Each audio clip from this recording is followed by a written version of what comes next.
पंजाब सिंध गुजरात मराठा द्राविड़ उत्कल बंगा।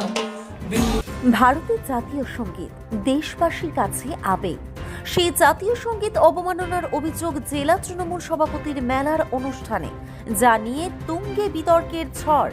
সামাজিক মাধ্যমে প্রতিবাদ নেটিজেনদের, ক্ষমা চাওয়ার দাবি। মালদার রতুয়ায় জেলা তৃণমূল সভাপতি আব্দুর রহিম বক্সি এবং তার ছেলে জেলা পরিষদের কর্মাধ্যক্ষ রিয়াজুল করিম বক্সির উদ্যোগে চলতি মাসের 4 তারিখ থেকে একটি মেলা শুরু হয়।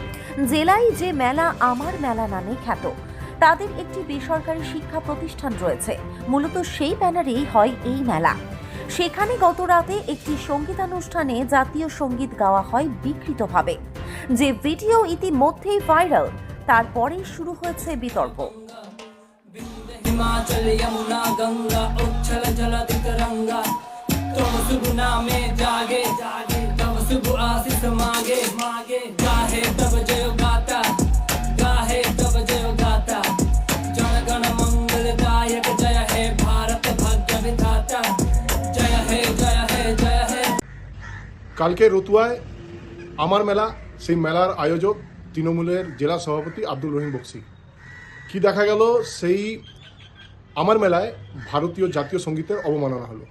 র্যাপের মাধ্যমে, চটুল মিউজিকের মাধ্যমে সেই জাতীয় সঙ্গীতের গান করা হলো।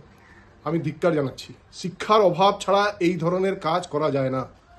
ভারতীয় জাতীয় সঙ্গীত, জাতীয় পতাকার একটা প্রোটোকল আছে, একটা নিয়ম আছে। নির্দিষ্টভাবে দাঁড়িয়ে সম্মানজনকভাবে জাতীয় সঙ্গীত, জাতীয় পতাকার সম্মান করা হয়। তো এটা আমার মনে হয় এটা শিক্ষার অভাব, যারা আয়োজক তাদেরও শিক্ষার অভাব। আমি প্রশাসনকে বলছি এর বিরুদ্ধে অবশ্যই একটা পদক্ষেপ নেওয়া উচিত। জাতীয় পতাকার অবমাননা আমার পুরো দেশের অবমাননা ঘটেছে জাতীয় সঙ্গীতকে বিকৃত করা নিয়ে। এটা অত্যন্ত লজ্জাজনক। সমাজের কাছে এটা ভীষণ রকম ভুল বার্তা পাঠাচ্ছে যে সব গান, সমস্ত কিছুকে নিয়ে র্যাপ ভার্সন হয় না। এটা মানে আমাদের বোঝানো উচিত, প্রতিবাদ করে। এটা শুনে আশ্চর্য হয়ে গেলাম যে জাতীয় সঙ্গীতকে নিয়ে এরকম যে ছিনিমিনি খেলছে, ছেলে খেলা চলছে, এটা তো একদম অপরাধ, একদম রাষ্ট্রদ্রোহিতার অপরাধ এটা। তো অবিলম্বে এই বিষয়টা নিয়ে প্রশাসনের উপযুক্ত পদক্ষেপ নেওয়া উচিত এবং যেই প্রতিষ্ঠান এই কার্যক্রম করিয়েছিল তাদের বিরুদ্ধেও একটা উপযুক্ত ব্যবস্থা নেওয়া উচিত।